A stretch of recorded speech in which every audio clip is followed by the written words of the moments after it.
Ang tatakaw nila. Yan. Yan yung sinasabi kong pakain na bago kong natuklasan. Yung mga dahon ng repolyo. Yan. Pechay. Yan. Nilagyan ko ng nyog na 2 piraso sa ubos. Tapos yung isa yun. Dati hindi nila nauubos. Ngayon, ayan, ubos. Malasa kasi yung isda. Kaya ayan, lalaki ng tiyan. Pinakamaliit. Ayan. Siguro dala na rin ng inbreeding. Magkapatid kasi sila nung nabili ko eh. Ayan. So, siguro magpapalit na ako ng lalaki.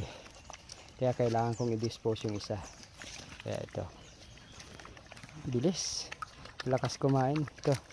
Maganda ng katawan. Kasi buntis na to. Yan. Buntis na yan. So, 3 weeks na. Yan.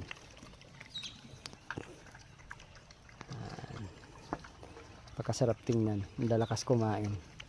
Walang problema. Pagka native talaga, the best alagaan. So ngayon ko lang na-realize na mas okay pala ito. Hindi mahirap alagaan. Yan sila. Sarap. Kukulit.